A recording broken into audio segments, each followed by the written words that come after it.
Muy buenas noches para todos y todas. Qué alegría encontrarnos en este espacio de formación que hemos preparado con muchísimo cariño desde la Facultad de Estudios Bíblicos, Pastorales y de Espiritualidad de Uniminuto, específicamente desde el área de animación bíblica de la pastoral del Instituto Bíblico Pastoral Latinoamericano. Qué alegría poder encontrarnos en este espacio y mucha más alegría porque sabemos que hay demasiados corazones interesados en descubrir el trasfondo de la palabra, en no quedarse solamente con una lectura ingenua del texto, sino que por el contrario, quieren aprender mucho más de la palabra, quieren encontrarse con ese Dios que nos habla en la cotidianidad. Nuestro curso titulado Bajo el fruto del Espíritu, una lectura cursiva del libro de los Hechos de los Apóstoles, es un espacio para adentrarnos en esa experiencia pascual, en ese tiempo de la iglesia que constituye el libro de los Hechos de los Apóstoles y que bajo la guía de un gran maestro de vida espiritual, un gran maestro en la Sagrada Escritura, el Padre Fidel Oñoro, estaremos acá cada lunes encontrándonos. Yo quisiera que iniciáramos en estos minuticos sin extenderme mucho, recordando un poco el propósito de nuestro curso. El padre Fidel nos lo comentaba en la sesión anterior, y es que este curso quiere que descubramos el dinamismo de la formación de las comunidades presentes allí en el libro de los Hechos de los Apóstoles, que aprendamos a interpretar con rigor exegético las páginas de este gran libro redactado por nuestro muy querido Lucas y capacitarnos como buenos obreros del Evangelio, con materiales adaptados también para transmitir este estudio en la catequesis, en la predicación y en la formación. Entonces, tenemos un espacio de formación enriquecedor para nuestro crecimiento espiritual, personal, pero también para nuestro crecimiento en el conocimiento bíblico. Nuestro curso está conformado por 15 sesiones, recordando que el lunes pasado fue la sesión anterior fue la primera sesión de estas 15 sesiones, ya con la de hoy iríamos en la segunda, entonces vamos descontando cada lunes estas sesiones y pueden encontrar pues la sesión de la semana pasada publicada en el YouTube. Semanalmente pues también vamos a compartirles de manera privada a los que forman parte de los grupos de WhatsApp que ya están vinculados a los grupos de WhatsApp, al grupo de WhatsApp al cual le fue asignado, pues de manera semanal vamos a estar compartiéndoles la grabación de cada sesión. Para no extenderme mucho en el inicio de nuestro curso hoy, quisiera mencionarles algunos elementos importantes para el desarrollo de estas sesiones de clase, lo que pudiéramos llamar como nuestro acuerdo pedagógico. Bien, entonces, para que tengamos presentes los criterios con los cuales vamos a acompañar estas sesiones de los lunes. Entonces, démonos cuenta que la participación va a ser siempre los días lunes a las 7 de la noche, va a ser una participación en vivo y directo. Esta participación se va a corroborar por la evaluación semanal de la sesión que les vamos a enviar al finalizar siempre nuestros espacios de formación. Entonces, vamos a estarles compartiendo también por allí un link con el cual ustedes van a evaluar la sesión. Entonces, allí se va a reconocer que usted participó en cada una de estas sesiones. En segundo lugar, la participación no indica, o mejor dicho, la participación indica también que se les va a brindar a cada uno de ustedes una constancia de participación final, distinto a un certificado que pues implica mucho más, implica un rigor dentro de administrativo, dentro de un minuto, pero se les va a entregar una constancia de participación siempre y cuando, atentos a esto, usted haya participado en cada una de las sesiones de manera sincrónica, virtual sincrónica. No va a contar para las personas que participan de manera sincrónica o que participan en modo diferido. Entonces, se va a dar siempre una constancia a aquellos que participaron al 100% de las sesiones de forma sincrónica, ¿ok? Para que tengamos allí presente este elemento. Eh, por último, entonces tengamos presente que el registro de estas sesiones pues se va a hacer al final de cada uno de los encuentros por los cuales vamos a estar participando todos los lunes. Entonces, cada uno de los lunes contando 14 sesiones de hoy en adelante, porque recuerden que la 15ª sesión entonces fue la semana anterior. Por último, pues recordarles un aspecto importante que los links para la participación de las sesiones van a ser enviados por los grupos de WhatsApp, por el grupo de WhatsApp al cual usted fue asignado. Entonces, queremos invitarles a que usted esté constantemente revisando su correo, revise su correo porque durante la semana pasada y en el día de hoy les hicimos llegar el vínculo para que usted se una al grupo de WhatsApp, que va a ser el medio directo de comunicación, por donde vamos a informarles, por donde vamos a enviarles material, por donde les vamos a hacer llegar también, entonces, cada uno de los links para poder iniciar sesión y participar en nuestros encuentros de los lunes. Bien, entonces, aclarando cada una de estas indicaciones, todo esto que pudiéramos llamar nuestro acuerdo pedagógico, yo quisiera que iniciáramos en esta noche nuestro espacio de formación, sin dejar entonces también de mencionar que si usted quiere hacer alguna pregunta o quiere o tiene alguna inquietud con respecto a la temática con la cual vamos a estar compartiendo o la cual vamos a estar analizando lunes tras lunes, acá en su pantalla usted va a encontrar en la plataforma un icono con un signo de interrogación. Parece un globito de conversación con un icono con un signo de interrogación en donde tiene una P y una R. Eso significa preguntas y respuestas. Por ese medio, usted va a poder compartirnos sus preguntas y sus respuestas. Y faltando los últimos 15 minutos de nuestra sesión, nuestro muy querido padre Fidel Oñoro va a estar atendiendo a cada una de sus inquietudes, va a estar respondiendo las preguntas que estén allí presentes, de manera que tengamos también un medio para entrar en comunicación y para poder participar en nuestro espacio formativo que hemos llamado Bajo el fuego del Espíritu Santo, una lectura cursiva del libro de los Hechos de los Apóstoles. Bien, entonces, sin más que acotar, teniendo claras cada una de estas directrices, podemos dar inicio a nuestro espacio de formación y yo quiero invitarles a que lo hagamos en oración, porque la palabra de Dios se estudia, claro que sí, desde la ciencia, desde el rigor de la exégesis bíblica, pero también el estudio de la palabra tiene que hacerse de rodillas, de cara a Dios, para que el texto sagrado sea Él quien inunde nuestra experiencia de fe, que nos convoque también al encuentro con Dios. Por eso quiero invitarles a que iniciemos en esta noche, en el nombre del Padre, del Hijo y del Espíritu Santo. Amén.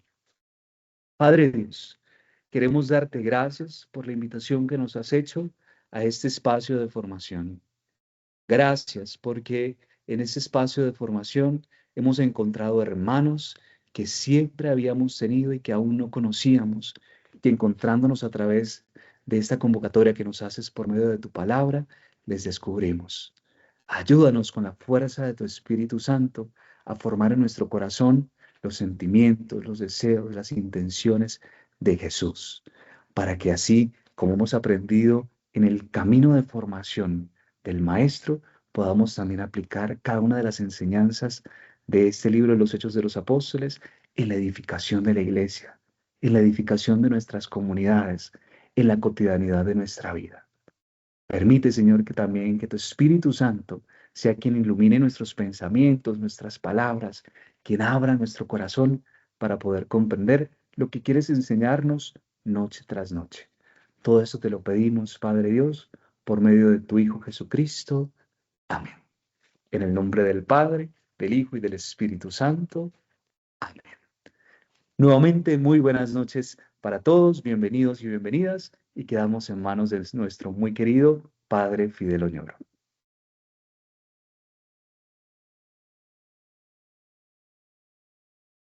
Muy buenas noches para todos. Gracias, Jorge Schneider, por esta apertura de nuestra segunda sesión del curso que hemos titulado Bajo el fuego del Espíritu Santo, una lectura cursiva del libro de los Hechos de los Apóstoles.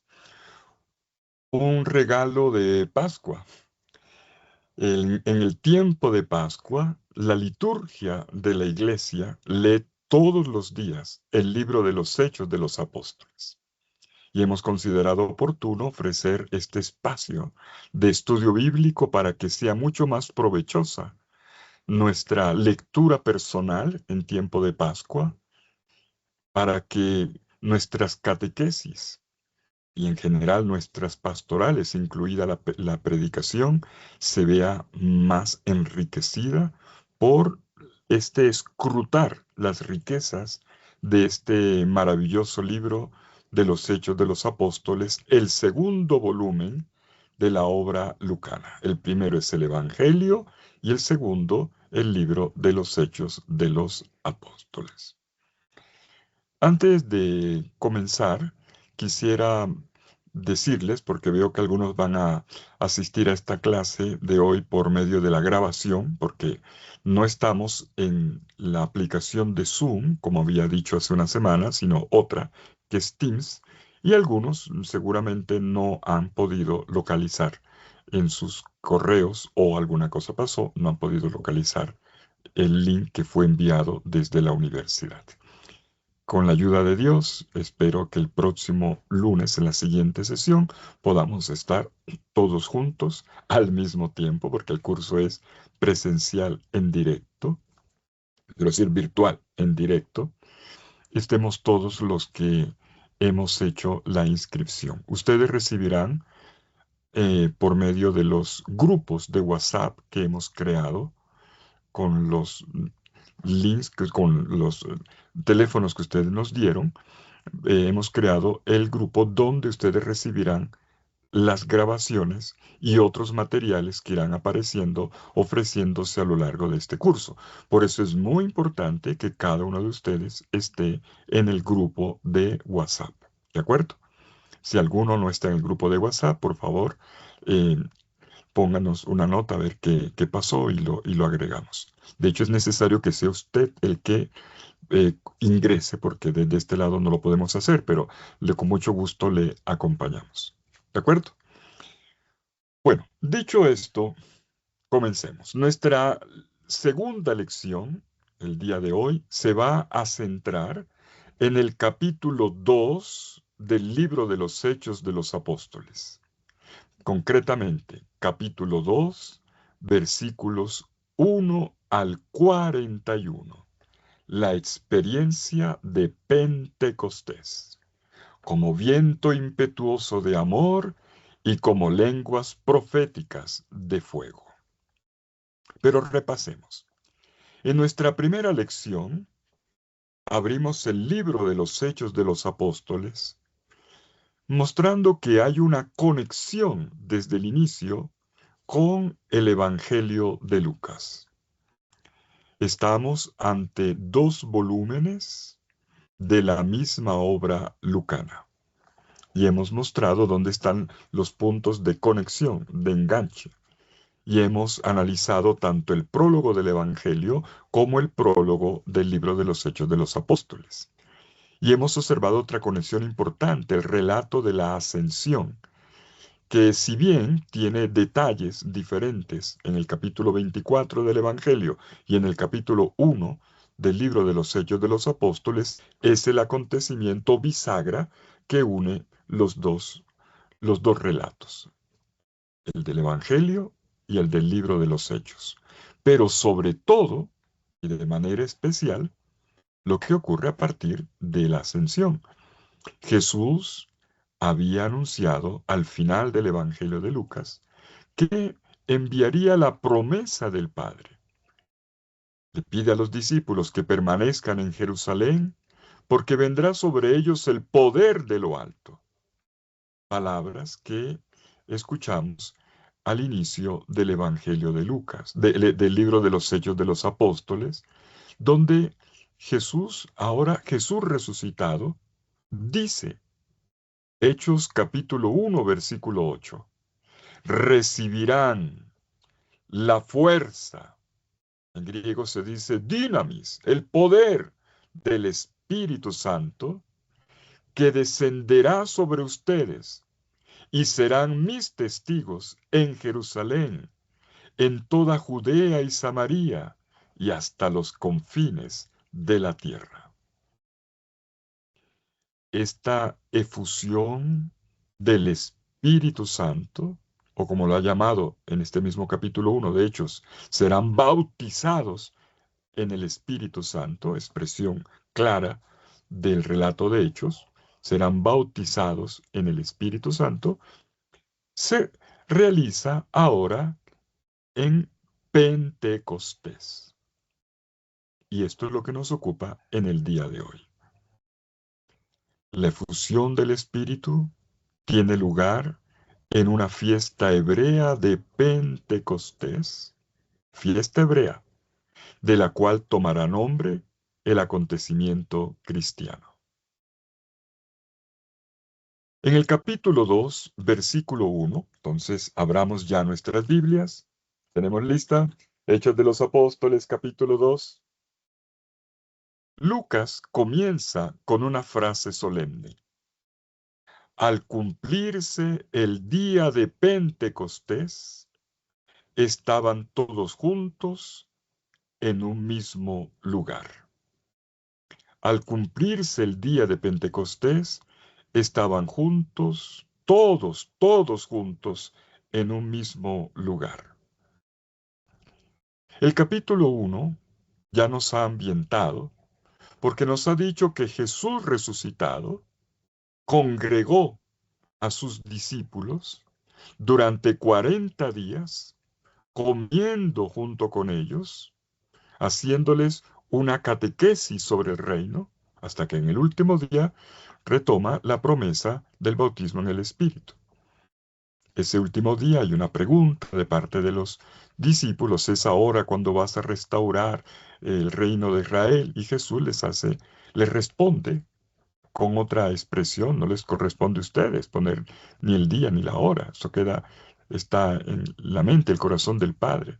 Ustedes lo recibirán, el poder del Espíritu. Y entonces Jesús, después de estas palabras, que son el programa de todo el libro de los Hechos de los Apóstoles, Hechos 1:8, sube al cielo, y esta comunidad discipular regresa a Jerusalén, unos 2 kilómetros a pie, hasta el cenáculo, donde juntos, en oración, rodeados de María y otros hermanos, ellos perseveran, oran en la espera del cumplimiento. Entre tanto, se nos dice en el capítulo 1 que este juntos ha sido fortalecido por la elección del número 12 del apóstol 12, la silla vacía que había dejado Judas Iscariote, el traidor, con el nuevo apóstol Matías. Todo esto nos ha venido enfatizando el juntos, juntos. Estaban juntos en un mismo lugar. Y ahora observemos aquí en el capítulo 2, versículo 1, la palabra Pentecostés. Al cumplirse el día de Pentecostés. Pongamos el dedo en esa palabra y vamos a ampliar. Podríamos hablar aquí de un camino que va del Pentecostés hebreo al Pentecostés cristiano. De hecho, si tuviera que ponerle un título a la lección de hoy, también podría ser ese. Del Pentecostés hebreo al Pentecostés cristiano. Porque el Pentecostés cristiano es el cumplimiento de lo que esta fiesta que ya existía, esta fiesta hebrea, significaba. La fiesta de la alianza de Dios con su pueblo en el Sinaí. Pero aclaremos, la palabra Pentecostés es una palabra griega que significa el día número 50, el 50º día, diríamos entre los números ordinales. Este 50º día corresponde a una fiesta judía conocida en hebreo con la palabra Shavuot. Shavuot, que significa semanas. Se trataba de la fiesta de las semanas. ¿Cuántas semanas? Porque se dice en plural, 7, el número perfecto. 7, la fiesta de las 7 semanas. Entre la fiesta de Pascua y la fiesta de las semanas, transcurrían 7 semanas. El número 7 sabemos que significa perfección. Es un número que aquí está basado en los 7 días de la creación y que dictan el número de los días de la semana. 7 por 7. 7 ya era la semana, son 7 semanas. Por lo tanto, 7 por 7, que da 49, nos va a dar el número perfecto. 7 por 7. 7 por 7 es 49. Cuando ya tenemos el número, cuando se cumple, dice, las semanas, celebramos Pentecostés 50. 50 es la celebración de todas las 7 semanas que han transcurrido.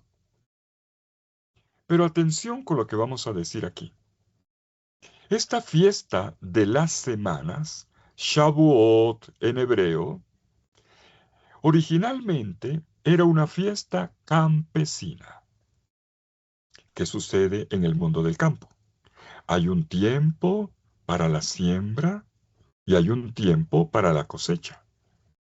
Esta es la fiesta de las cosechas, cuando se recogían las primeras gavillas de los cereales. Los campesinos festejaban con gratitud mirando al cielo el fruto de la siega. Como lo dice el libro del Éxodo en el capítulo 23, versículo 16. Las primicias de los trabajos de lo sembrado en el campo. Y si es Dios el que ha dado este don de una cosecha, es el don de la vida con el cual vive esta comunidad, vive este ser humano que ha trabajado la tierra, pero al fin y al cabo es don de Dios, entonces se acostumbraba ofrecerle a Dios las primicias. Le llevaban a Dios 2 panes con levadura, cocinados con granitos de la primera gavilla. Esto lo dice el libro del Levítico, capítulo 23, versículo 17. Entonces tenemos la fiesta de los frutos del campo. De hecho, todavía hoy, si alguna vez a ustedes los sorprende una fiesta de Pentecostés en la tierra de Israel, y mejor todavía si están en Jerusalén, verán que es una fiesta en la que se come mucho. Un día se come sal, se come la comida de sal, otro día la comida de dulce, y hay comida en abundancia.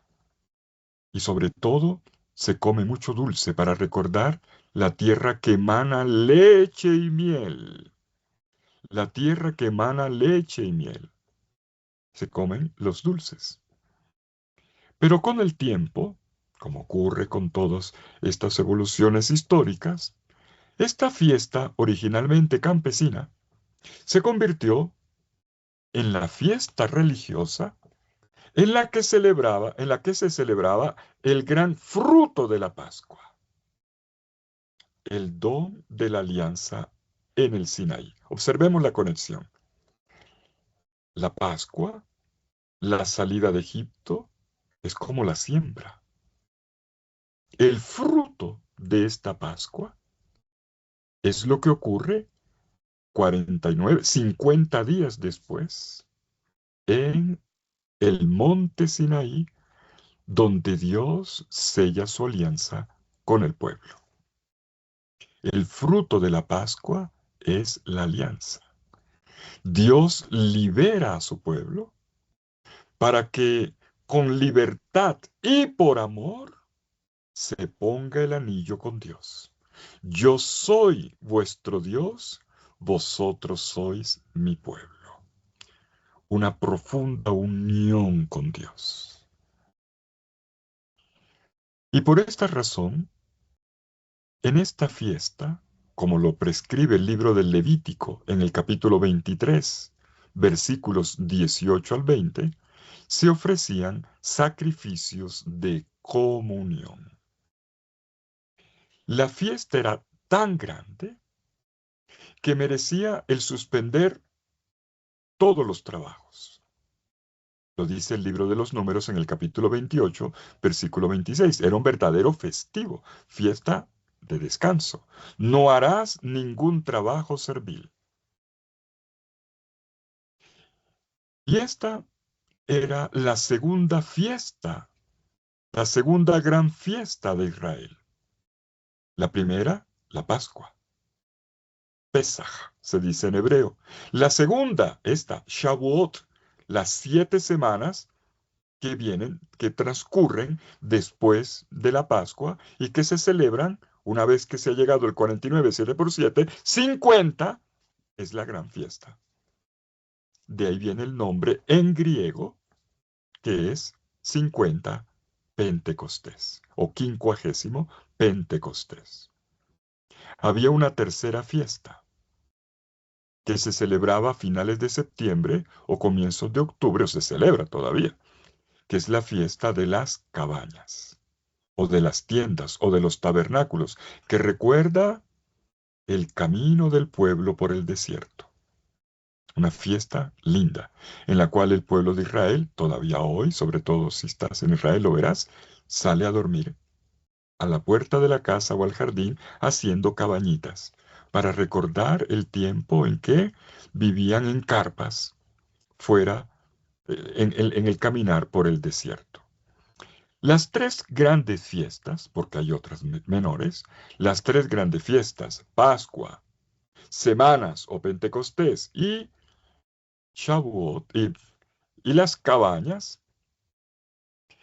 eran fiestas de peregrinación.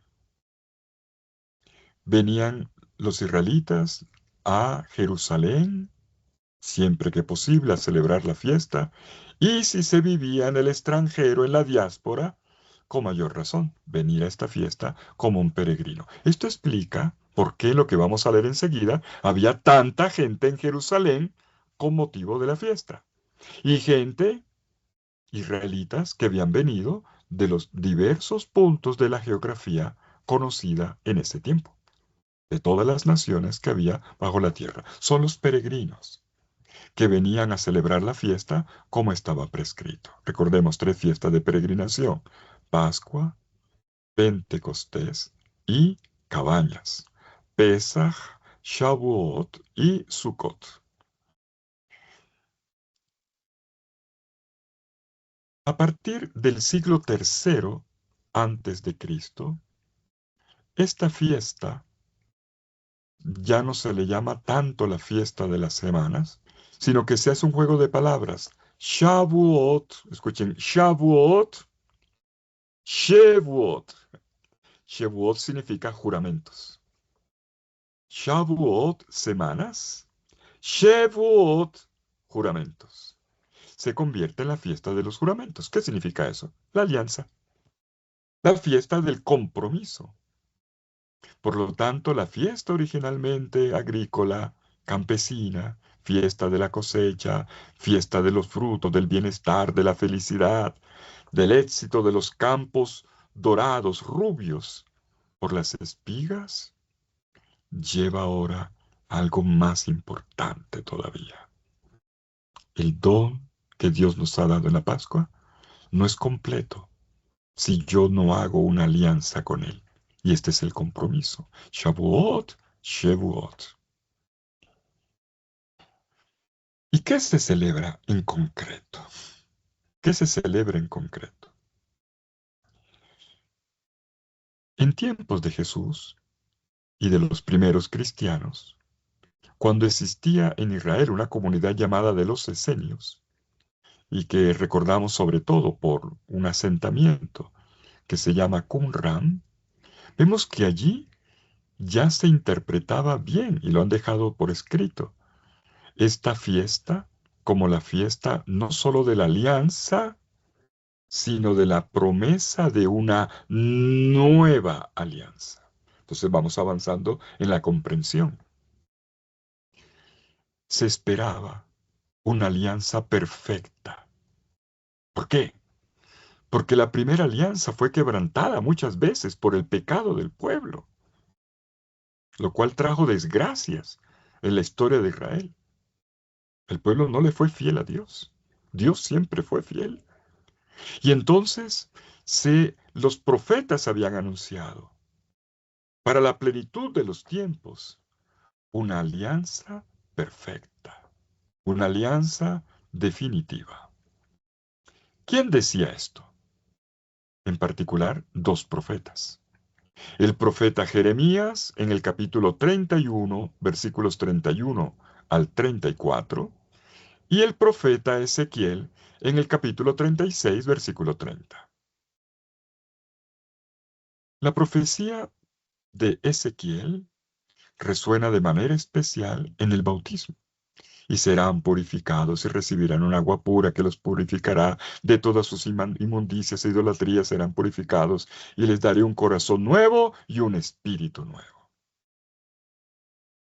Los profetas Jeremías y Ezequiel ya visionaban un tiempo en el que las estructuras religiosas se vendrían abajo. No habría sacerdotes, tampoco habría templo. ¿Por qué? Porque cuando predican Jeremías y Ezequiel, estamos en el contexto del exilio.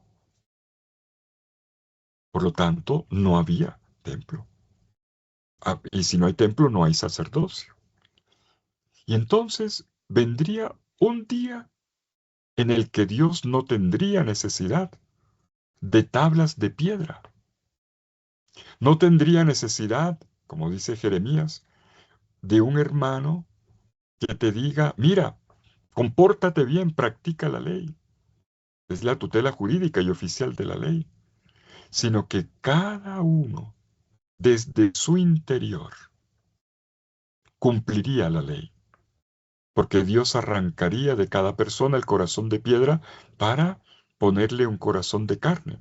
Y introduciría en lo íntimo de cada ser humano su mismo espíritu, el Espíritu de Dios. El Espíritu de Dios sería infundido en el corazón de todo ser humano. Estamos ante una nueva realidad. El ser humano como nueva criatura. San Pablo después irá en esta misma dirección, sobre todo en el capítulo 3 de la segunda carta a los Corintios, nos lo explica bellamente.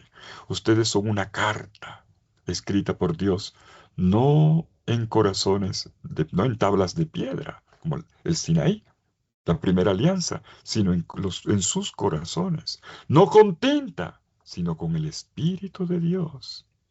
Y entonces llegamos así, dirá Pablo, a los nuevos tiempos. Dios, Dios que obra al interior de cada uno, de cada ser humano carente y a veces miserable. Y es así como Pentecostés se convierte en la fiesta de la nueva alianza. La gran novedad de Dios y del ser humano, que es la fiesta del Espíritu Santo que nos llena.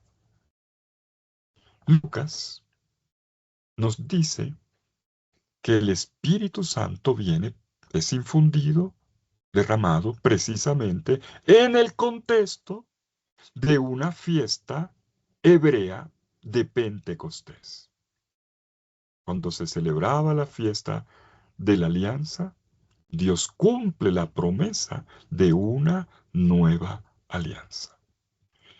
Y hay muchos elementos simbólicos en este relato que nos conectan con el relato de la primera alianza en el Sinaí, narrado en el capítulo 19, en particular el capítulo 19 del libro del Éxodo. Ahora sí, entremos en el capítulo 2 con esta contextualización. Estamos ante la narración de un acontecimiento grandioso. Y Lucas, que es un excelente narrador, es bueno para contar historias, nos lo entrega con detalles, imágenes, que están cargadas de fuertes emociones y que hacen estremecer el escenario. Lucas nos entrega en el capítulo 2 del libro de los Hechos de los Apóstoles el cumplimiento, por eso comienza así, al cumplirse el día de Pentecostés, dejando ahí una cierta ambigüedad. Cuando se cumplen los 50 días, es decir, está hablando un hebreo que entendería de qué se trata, pero cuando dice la palabra cumplir, está pensando también en el cumplimiento de una promesa. Juega con los dos sentidos. Lucas nos entrega este acontecimiento en 4 escenas. Atención, 4 cuadros narrativos. Vamos a entender la experiencia de Pentecostés a partir de 4 cuadros que vamos a repasar rápidamente en sus elementos esenciales. Primer cuadro, capítulo 2, versículos 1 al 4, la efusión del Espíritu Santo y su efecto en la comunidad que lo recibe. Cuadro número 2, Hechos, capítulo 2, versículos 5 al 11. El impacto que tiene la gente de fuera. Primero en la comunidad y luego vemos lo que suscita en la gente que no estaba en el cenáculo, la gente que estaba en Jerusalén. El impacto. Primero fue el efecto y luego es el impacto en los de fuera. Tercer cuadro. Ante la gente congregada, en la entrada del cenáculo, Pedro pronuncia una gran predicación. Da el testimonio. Como se ha dicho ya en el programa de Hechos de los Apóstoles, serán mis testigos. Tenemos en el capítulo 2, versículos 14 al 26, la valiente y profética predicación de Pedro, lleno del fuego del Espíritu Santo, modelo de toda predicación cristiana, referente de toda la misión de la iglesia. No es un texto cualquiera, ¿eh? Y por último, cuarto cuadro, cuarto y último, ¿qué pasa cuando se predica? Los versículos 37 al 41 del capítulo 2 nos presentan la respuesta del auditorio a la predicación. Tenemos entonces 4 cuadros. 1, la efusión del Espíritu y su efecto en la comunidad. 2, el impacto en la gente en Jerusalén. 3, la predicación de Pedro. Y 4, la respuesta de los oyentes del auditorio, respuesta de la cual nace o se incrementa más bien la comunidad cristiana. Este es el relato del nacimiento de la iglesia, de la Navidad de la iglesia. Detengámonos en el primer cuadro. Vamos ahí, pam, pam, pam, los 4 cuadros. Les recuerdo tener a la mano siempre la Biblia, Biblia abierta, lapicito, y vamos subrayando, vamos anotando y también en el texto vamos poniéndole mucha atención a los elementos más importantes. De manera que durante la semana, entre la lección de hoy y la próxima, tú te puedas dar el tiempo para estudiar, el volverlo a leer de una forma más comprensiva. Escrutarás el texto y descubrirás más riquezas todavía. Primer cuadro.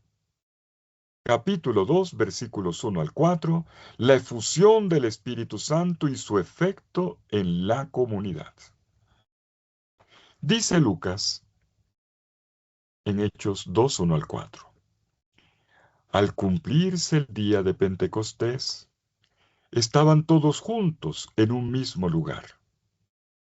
Y de repente sobrevino del cielo un ruido, como de un viento que irrumpe impetuosamente, y llenó toda la casa en la que se hallaban. Entonces se les aparecieron unas lenguas como de fuego que se dividían y se posaban sobre cada uno de ellos. Quedaron todos llenos del Espíritu Santo y comenzaron a hablar en otras lenguas, según el Espíritu les hacía expresarse.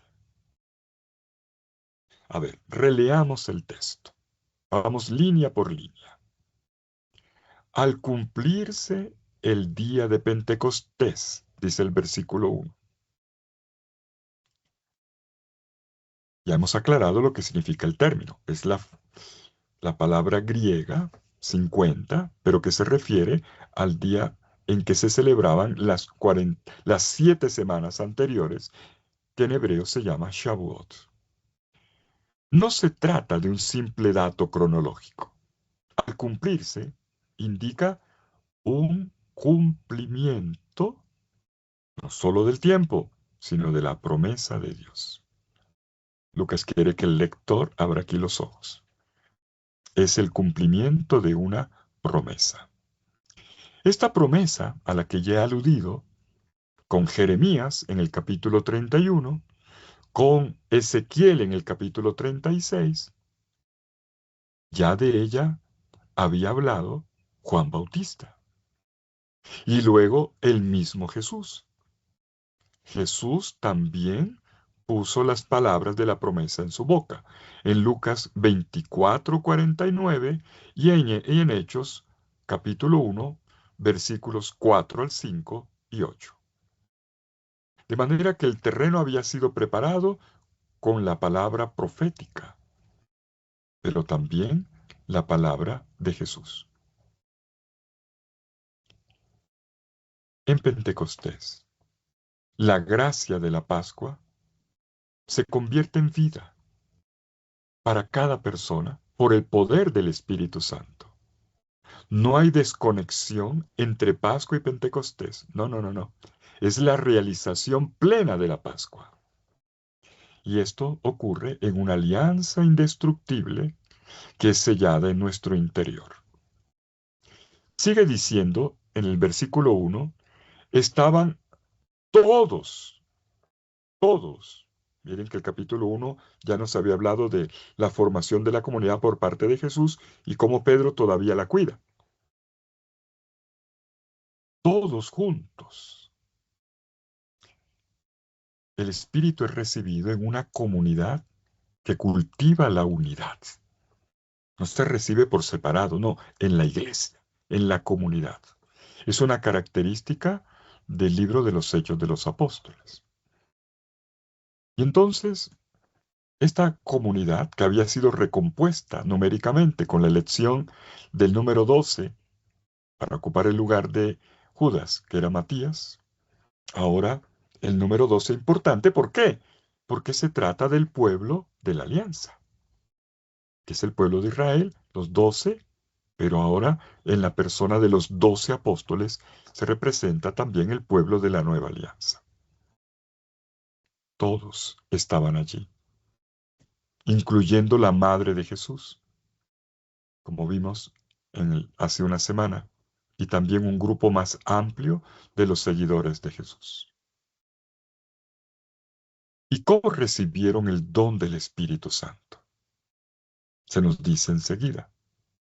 Primero se nos dan los signos de la efusión del Espíritu, luego el contenido de esta efusión del Espíritu y enseguida el efecto de la efusión del Espíritu.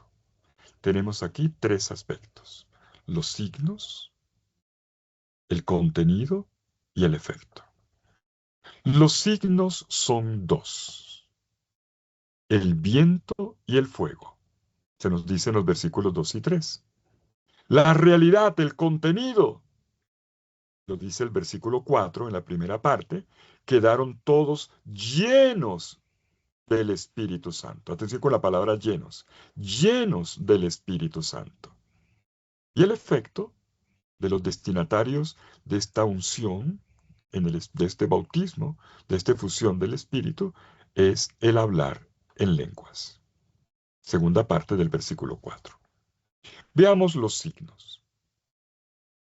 Así como cuando el cielo nos hace presentir que algo va a pasar, sea una tempestad u otra cosa parecida, lo mismo ocurre aquí. Primero Dios manda signos que atraen la atención sobre lo que está a punto de ocurrir. Este preludio de una gran manifestación da paso enseguida a la experiencia de su presencia maravillosa. Es una teofanía, es una manifestación de lo divino, el mismo Dios entre nosotros. La venida del Espíritu Santo es una manifestación de Dios. Y como en toda manifestación, toda teofanía bíblica, tenemos dos aspectos típicos, o dos elementos típicos. Son dos signos típicos de las teofanías: el oír y el ver. Un signo para el oído, el viento; un signo para la vista, las lenguas de fuego que se posan sobre cada uno de ellos. Dios abre los oídos y los ojos, para que podamos percibir la manera como se aproxima y entra en nosotros.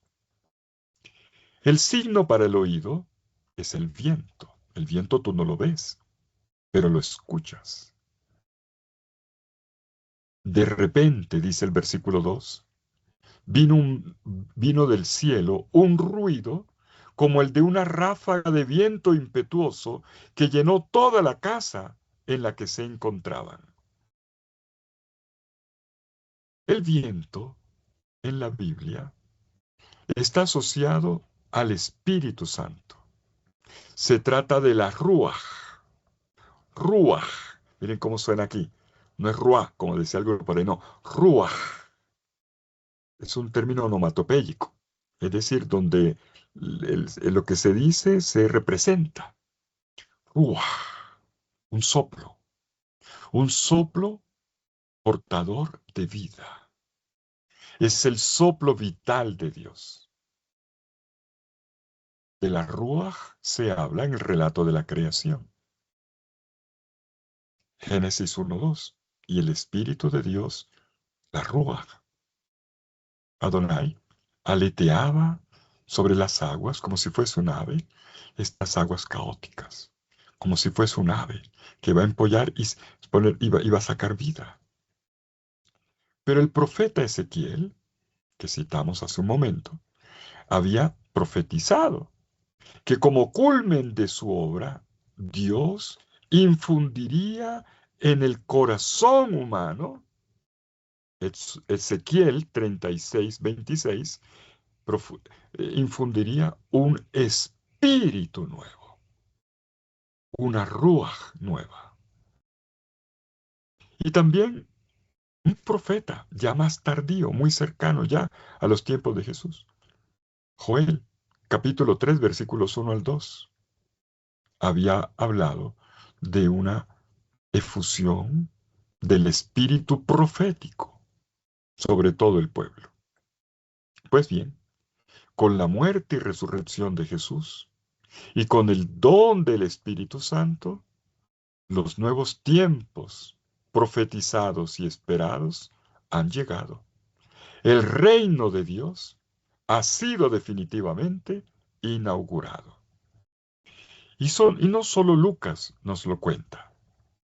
Los que venimos siguiendo la liturgia de la iglesia, hemos leído el domingo de Pascua el relato de Juan en el capítulo 20, versículos 22, donde se dice que Jesús resucitado sopló la ruaj, se diría en hebreo, neuma, en griego, sopló sobre la comunidad reunida en el cenáculo el Espíritu Santo. Y los envió como el Padre lo había enviado a él. Los envió a la misión y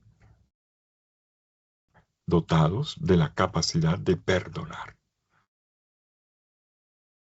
Pero lo que aquí llama la atención, en nuestro texto de Lucas, Hechos 2:2, en Hechos 2:2, es el ruido, un elemento que nos reenvía a la poderosa manifestación de Dios en el monte Sinaí, aquella primera vez, cuando selló la alianza con el pueblo y le entregó el don de la ley en las tablas, como dice Éxodo 19:18. Allí, en aquella ocasión, tuvimos signos, ráfagas, temblor, fuego, humareda. Aquí el ruido del viento, se convertirá en voz en el versículo 6 del capítulo 2 de Hechos. Una ráfaga de viento impetuoso que se aproxima mucho a la realidad de un gran soplo. Y observemos que se dice que es como una ráfaga de viento. Por lo tanto, se trata de una comparación, de una metáfora. El término en el lenguaje bíblico nos indica lo indescriptible que es la experiencia religiosa. Por eso apela a la simbología, a la metáfora. Y además, Esta ráfaga proviene del cielo. Quiere decir que se trata de una iniciativa de Dios. No es nuestra, no es una obra nuestra, viene del cielo, viene de Dios. Por lo tanto, el cielo no se ha cerrado con la ascensión de Jesús, con el Jesús que ha entrado en la gloria. Todo lo contrario, como vamos a ver enseguida. Pedro lo explica en su primera predicación, cuando dice en el versículo 33 de este mismo capítulo, y exaltado por la diestra de Dios, Jesús, ha recibido del Padre el Espíritu Santo prometido y ha derramado lo que ustedes ven y oyen. Y ha derramado lo que ustedes ven y oyen. El segundo signo, el primero fue un signo para el oído.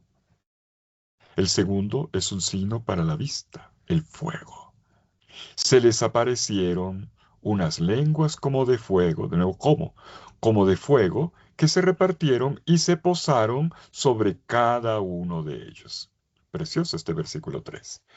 Lenguas como de fuego, también de origen divino. Son un signo elocuente.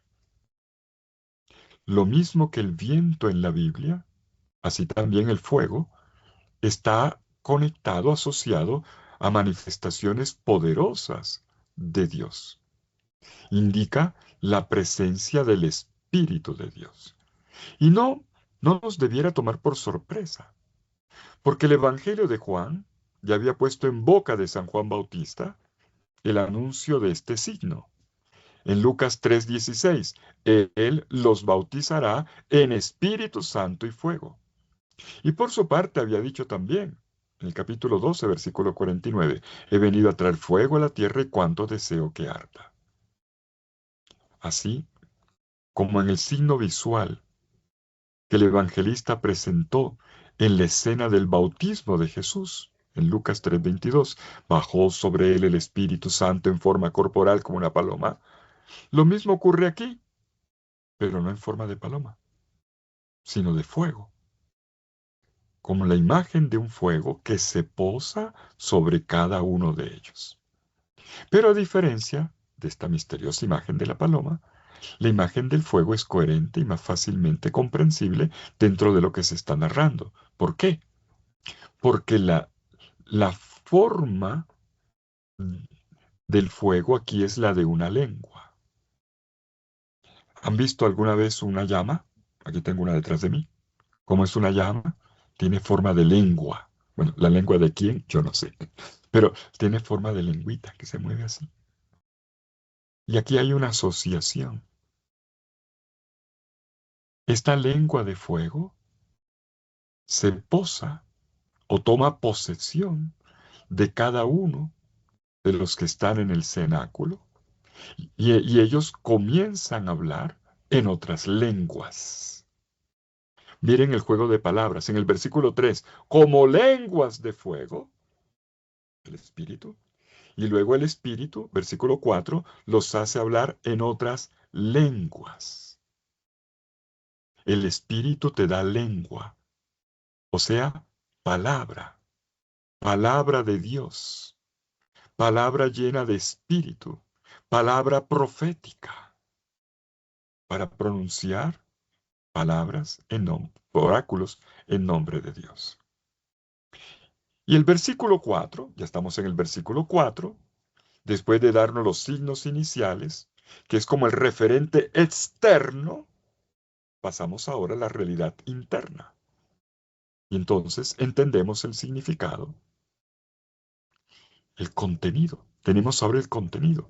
¿Qué es lo que está pasando en el corazón de los discípulos? ¿Cuál es la acción interior del Espíritu Santo? Después de los signos, emerge la realidad. Una realidad que se describe con una sola línea. Y todos quedaron llenos del Espíritu Santo. Son palabras que habría que escuchar de rodillas. Y todos quedaron llenos del Espíritu Santo. Sin duda, este es el acontecimiento más importante de toda la historia de la salvación, junto con la creación, la encarnación, el misterio pascual y la segunda venida de Cristo. Pero esta está narrada con una sola línea. Y todos, otra vez dele con el todos, ¿eh? Y todos quedaron llenos del Espíritu Santo. Decir que los discípulos quedaron llenos del Espíritu Santo, que el mismo Dios los dotó con el Espíritu que era de Él, es, pongamos, digámoslo con esta comparación, con un ejemplo, como un gran embalse de agua, una gran laguna que de repente se convierte en catarata y se vacía a través de un dique, toda esta enorme masa de agua, que es la vida trinitaria, se vacía en pequeños recipientes, que son los corazones de cada uno de los apóstoles. ¿Se imaginan eso? Toda esta grandeza vaciada en nuestro pequeño corazoncito. La grandeza del amor de Dios, la vida trinitaria.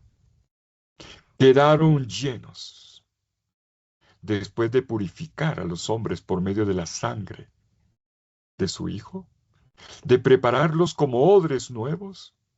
Dios ahora los hace partícipes de su misma vida. El corazón de los discípulos es hecho partícipe, digámoslo así, como un vaso comunicante de la misma vida de Dios, la vida trinitaria.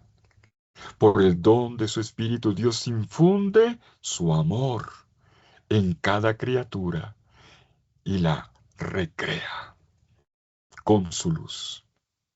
Quedamos, como dice un buen amigo, saturados de espíritu, hasta los tuétanos, llenos, llenos, llenos de Dios. Quedaron llenos. Se trata de la experiencia del ser amados por Dios, porque esto es el Espíritu Santo, una experiencia verdaderamente transformante desde el amor, que nos limpia de todos nuestros desamores y nos saca hacia afuera y nos hace amar y amar y amar. Sana a fondo todas esas rajaduras, esas fisuras que permanecen en el corazón por los dolores de la vida, por las carencias, y le da a la vida un nuevo impulso, una nueva proyección. Quedaron llenos. La palabra que repetimos con tanta frecuencia, el amor de Dios, y que muchas veces es una palabra que se repite, a veces le perdemos el sabor. Aquel día para los apóstoles fue una gran realidad. Para todos los que estaban en el cenáculo fue una gran realidad. Les cambió la vida. Les dio un corazón nuevo. El corazón nuevo prometido por Jeremías 31:33 y por Ezequiel 36:26. Como veremos enseguida, se nota que desde ese momento la comunidad, todos los miembros de la comunidad, comenzaron a ser otras personas.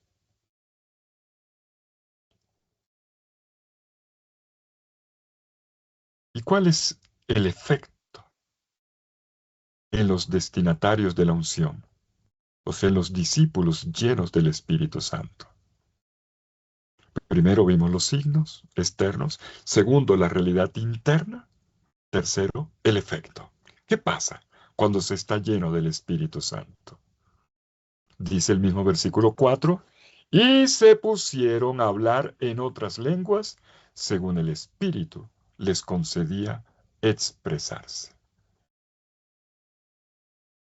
Las lenguas, acuérdense, el fuego en forma de lenguas, ahora les da lenguas. Aquí el término otras lenguas, otras, es importante para que distingamos la oración, el hablar incomprensible, que en griego se dice glosolalia o glosolalia, oración en lenguas, que necesitaría de un intérprete, Y de esto habla San Pablo, de la oración en lenguas, en la primera carta a los Corintios, capítulo 12, versículo 10. Sin embargo, bueno, Pablo también lo dice en primera Corintios 14, 21. En realidad, aquí no se trata de la oración en lenguas. Que en la comunidad primitiva se oraba en lenguas, sí se oraba en lenguas. Pero la diferencia está en esto. La oración en lenguas es una oración en la lengua de los ángeles, como dice Pablo en el capítulo 13 de la primera Corintios, la lengua de los ángeles, que entiende Dios, porque es una oración a Dios, es una alabanza a Dios. Aquí no, aquí se trata de una palabra, de una lengua para predicar. Por lo tanto, no se trata de un lenguaje incomprensible, sino todo lo contrario. Entonces no es glosalalía. Si bien el término también se utiliza para referirse a este fenómeno, no es exactamente lo que se entiende oración en lenguas, que es una alabanza con palabras que Dios entiende. Tal vez alguna vez han escuchado este tipo de oración en lenguas. Aquí se trata de una palabra de predicación. Los discípulos se convierten en predicadores con la lengua del que les da el Espíritu Santo. Es una lengua para comunicarse. Y es así como nace la comunidad cristiana, con una capacidad comunicativa entre los hermanos. Necesitamos lengua para hablar y ojalá mucho más oídos para escuchar, pero también para anunciar. Y el motor es el Espíritu. El que lo impulsa es el Espíritu. Él es el que da la dinamis, el poder, la fuerza, el amor. El amor. Es como si el Espíritu continuamente nos dijera en el oído, di las palabras de Dios, pero sobre todo, pon amor. Lleva siempre amor en tu corazón. Si corriges, pon amor. Si la dejas pasar, pon amor. Si callas, pon amor. Y predica, anuncia la palabra de Dios, la que el Señor coloca en tus labios. Pero esto lo vamos a entender mejor enseguida. Pasemos ya a nuestro segundo cuadro. Cuadro número 2. El impacto que tiene en la gente.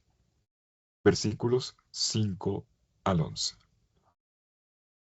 Ahora pasamos de dentro del cenáculo afuera, al exterior del cenáculo.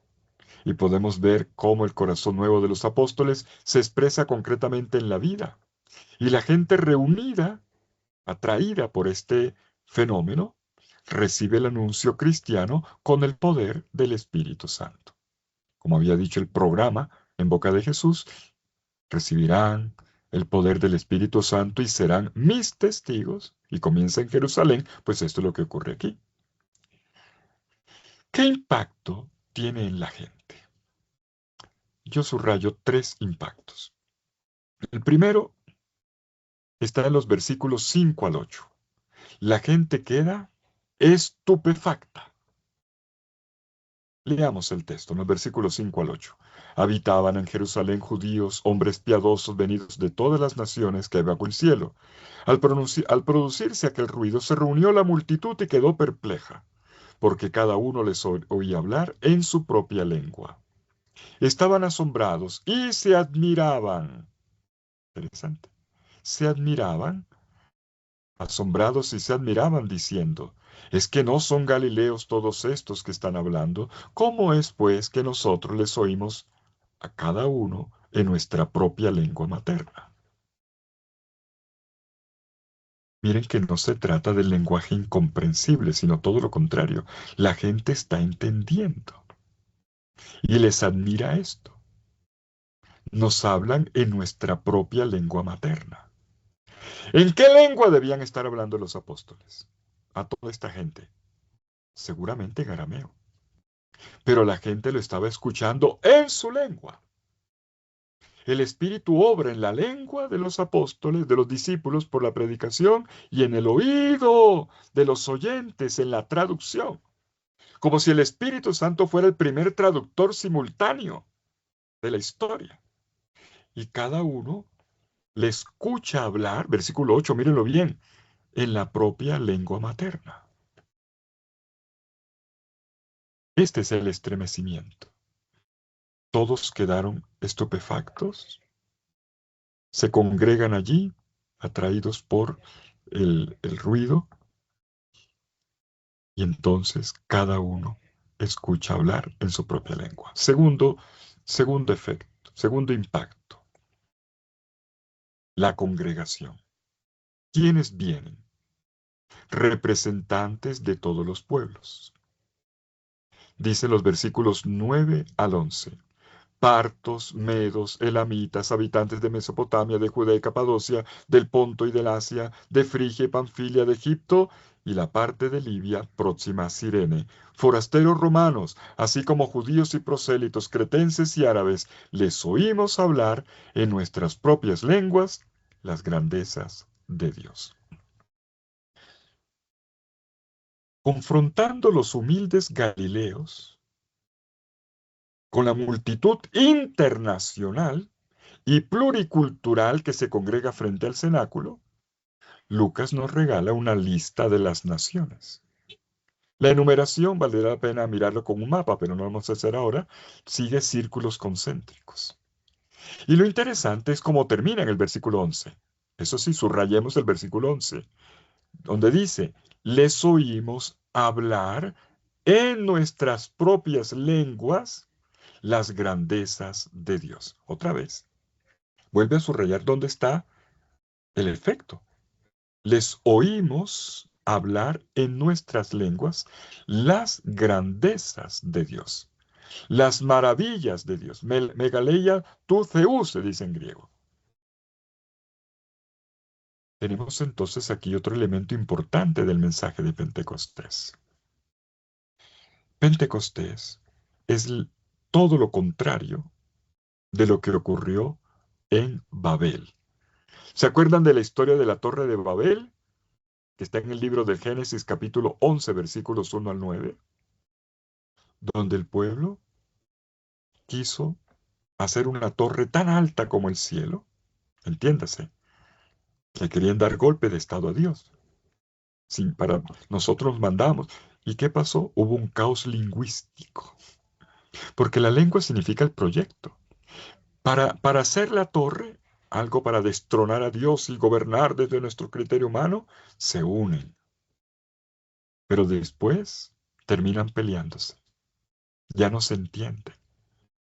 No son capaces, cada uno apegado a su propio proyecto, esa es su lengua, incapaz de abrirse a los demás. Y de esa manera nunca es posible construir un proyecto comunitario. Desde mí nunca podré hacer un proyecto comunitario. Babel es la imagen de un caos ideológico, el reflejo de un caos psicológico que puede darse dentro de cada uno, conflicto de proyectos, de deseos contradictorios que aparecen continuamente. Y en lugar de unirnos, nos peleamos. Babel se repite todos los días. Comenzamos hablando una misma lengua. Hacemos proyectos juntos, pero no funcionan. No funcionan. De repente, uno dice, yo no lo voy a hacer, o lo hago por mi cuenta, o intereses personales que mandan todas las alianzas al piso y se rompen las relaciones. Ahora bien, en Pentecostés tenemos lo contrario. Todos son capaces de comprenderse. Todos hablan diversas lenguas y por eso la lista de los pueblos. Y llega un momento en que todos se entienden, como si estuviesen hablando una misma lengua. Es la lengua del amor, cuya máxima expresión es el amor de Dios. Y por eso les oímos hablar de las maravillas de Dios. Bueno, y estas maravillas de Dios nos las van a explicar ahora con lo que ocurrió en la persona de Cristo, muerto y resucitado. Todos les oímos hablar en nuestra lengua las maravillas de Dios. Y vemos tercer efecto, tercer impacto, versículos 12 y 13, ¿qué pasa en este auditorio? Este auditorio tiene dos actitudes, dos comportamientos, dos reacciones, que son las típicas. Ya en el Evangelio las reacciones se nos venían diciendo, los que creen y los que no creen. Siempre. Lucas viene trabajando siempre con ese esquema. Aquí ocurre lo mismo. Versículos 12 y 13. Estaban todos asombrados y perplejos, dele con el asombro, diciéndose unos a otros, ¿qué puede ser esto? Bueno, la pregunta abre. Otros, en cambio, se burlaban. Están bebidos, están borrachos, se cierra. Ya pusieron una interpretación. Sencillamente están borrachos. Y entonces Pedro toma la palabra. Pasamos ya al tercer cuadro, cuadro número 3, versículos 14 al 36. Pedro responde a la pregunta del versículo 12. ¿Qué puede ser esto?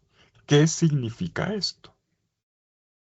Y entonces dice Pedro, versículos 14 al 16. Pedro, de pie con los 11, alzó la voz para hablarles de esta manera. Judíos y habitantes todos de Jerusalén, entiendan bien esto y escuchen atentamente mis palabras. Estos no están borrachos, como suponen ustedes, porque es la hora tercia del día, o sea, las 9 de la mañana, sino que está ocurriendo lo que se dijo por el profeta Joel. Y entonces Pedro responde con una predicación. Descarta la interpretación de aquellos que se cerraron y simplemente pusieron etiqueta, no, que están borrachos. Listo. Ahí no hay posibilidad de fe. Pero para quien se abre, ¿qué es esto? Ahora Pedro les va a interpretar, les va a ayudar a entender.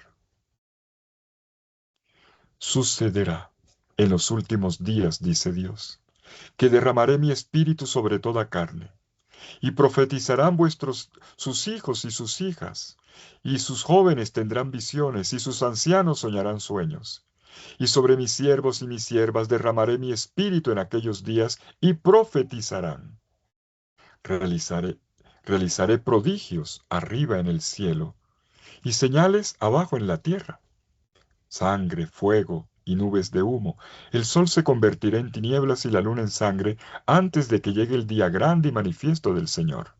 Y sucederá que todo el que invoque el nombre del Señor se salvará. Israelitas, escuchen estas palabras. A Jesús Nazareno, hombre acreditado por Dios ante ustedes con milagros, prodigios y señales, que Dios realizó entre ustedes por medio de él, como bien lo saben. A este que fue entregado según el designio establecido y la presencia de Dios, lo mataron, clavándole en la cruz por mano de los impíos. Pero Dios le resucitó rompiendo las ataduras de la muerte, porque no es posible que ésta lo retuviera bajo su dominio. En efecto, David dice de él, tenía siempre al Señor ante mis ojos, porque está a mi derecha para que yo no vacile. Por eso se alegró mi corazón y exultó mi lengua, y hasta mi carne descansará en la esperanza, porque no me abandonarás, no abandonarás mi alma en los infiernos, ni dejarás que tu santo vea la corrupción. Me diste a conocer los caminos de la vida, y me llenarás de alegría con tu presencia. Hermanos, dice Pedro, permítame que les diga con claridad que el patriarca David murió y fue sepultado, y su sepulcro se conserva entre nosotros hasta el día de hoy. Pero como era profeta y sabía que Dios le había jurado solemnemente que sobre su trono se sentaría un fruto de sus entrañas, lo vio con anticipación y habló de la resurrección de Cristo, que ni fue abandonado en los infiernos, ni su carne vio la corrupción. A este Jesús, Dios le resucitó, y de eso nosotros somos testigos. Acuérdense, testigos. Exaltado, por tanto, a la derecha de Dios, y recibida del Padre la promesa del Espíritu Santo, ha derramado esto que ustedes ven y oyen. Porque David no subió a los cielos y sin embargo exclama, dijo el Señor a mi Señor, siéntate a mi derecha, hasta que ponga a tus enemigos como escabel de tus pies. Por lo tanto, sepa con seguridad toda la casa de Israel que Dios ha constituido Señor y Cristo a este Jesús, a quien ustedes crucificaron. A ver, estos versículos del 14 hasta el 36, tan importantes, la predicación de Pedro, la primera predicación cristiana propiamente dicha, que solamente es posible con la llenura del Espíritu Santo, que es el que le da la lengua al predicador. ¿Cómo comienza Pedro? Comienza respondiendo la pregunta. ¿Qué es lo que pasa? Primero dice lo que no es. Claro que no están borrachos. Les recuerda que son apenas las 9 de la mañana. Y aún si se la bebieran toda la jarra sin respirar, oye, no era para tanto. Difícil, ¿eh? Quedar así completamente hincho, diríamos nosotros. Chuchaqui se dice en Ecuador, a las 9 de la mañana. No es no es el espíritu del vino, el mosto, sino el Espíritu de Dios, el Espíritu Santo. Y entonces Pedro dice que lo que ocurre, lo que está pasando es que se cumplió la profecía, la promesa de Dios por boca del profeta Joel. Y entonces les recita el texto de Joel en el capítulo 3, versículos 1 al 5. ¿Para qué? Para decir, este es un momento de salvación. Es importante siempre fijarse en la última línea de esta profecía. Otra vez el lapicito, subráyelo. La última línea de la profecía. Está en el versículo 21 del capítulo 2 de Hechos. Y sucederá que todo el que invoque el nombre del Señor se salvará. Estamos en los últimos tiempos, dijo en el versículo 17. Este es el tiempo definitivo en el que Dios se infunde, el mismo Dios viene a llenarnos de Él. ¿Y Dios qué nos da? Su Espíritu. ¿Y qué hace este Espíritu? Nos hace profetas.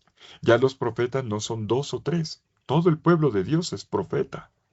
Como se había dicho también en el Antiguo Testamento. Una vez le dijo Moisés a Josué que estaba celoso porque unos cuantos profetizaban y había uno por allá que apareció de repente. Mira, Señor, hay uno que está por allá profetizando ya y no está en el grupo. Ojalá todo el pueblo de Dios fuera profeta, había dicho Moisés. Todo el profeta, todos, hombres y mujeres, por eso dice hijos e hijas. No importa la edad, jóvenes y ancianos. No importa el estado, siervos y libres. Todos reciben la capacidad de profetizar. Y esto ocurre. Aquí tenemos el contenido y tenemos el sujeto, todos. Esto ocurre en los tiempos definitivos. Por eso habla de signos, prodigios, sangre, fuego, para indicar, como dice el versículo 20, que este es el día de Yahvé, de que hablaban los profetas. El día grande y manifiesto del Señor. Y es el día de la salvación. Por eso la última línea es, y el que invoque el nombre del Señor se salvará. Y aquí viene la cuestión. ¿Cuál es este nombre del Señor? ¿Cuál es este Señor que nos da la salvación? ¡Jesús! ¡Es Jesús! Dice Pedro. Y por eso, enseguida, anuncia a Jesucristo. Versículos 22 al 36. El gran anuncio de Jesucristo. Este que es el Señor, que nos da la salvación. Miren la conexión entre Joel y ahora la historia, la narración de Jesús. Lleva una presentación de Jesús, la obra de Jesús, escuchen bien esto, en 4 fases. Una presentación, un anuncio de Jesús en 4 fases. 1, su ministerio terreno. 2, la crucifixión. 3, la resurrección. 4, la exaltación al cielo. Y 5, la efusión del Espíritu. 5 aspectos que resumen la obra de la salvación realizada en la persona de Jesucristo.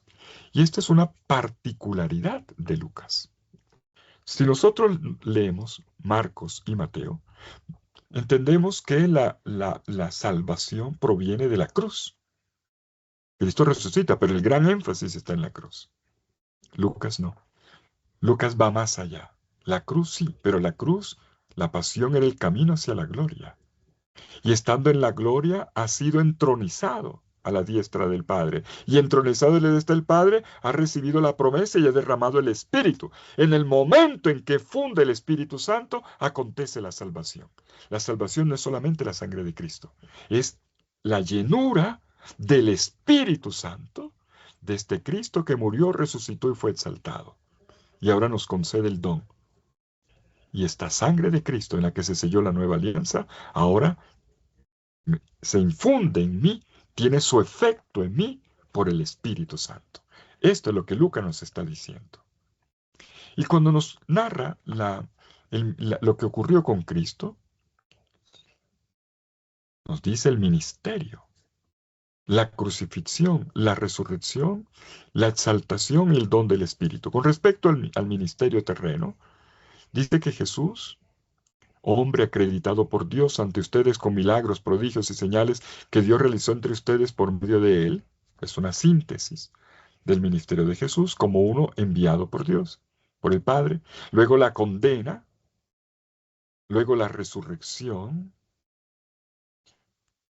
Todo esto para decirnos que los versículos 22, 23 y 24, ministerio terreno, cruz y resurrección, ponen ante nosotros, atención con el detalle, un contraste, atención, un contraste de manos. Las manos de Dios.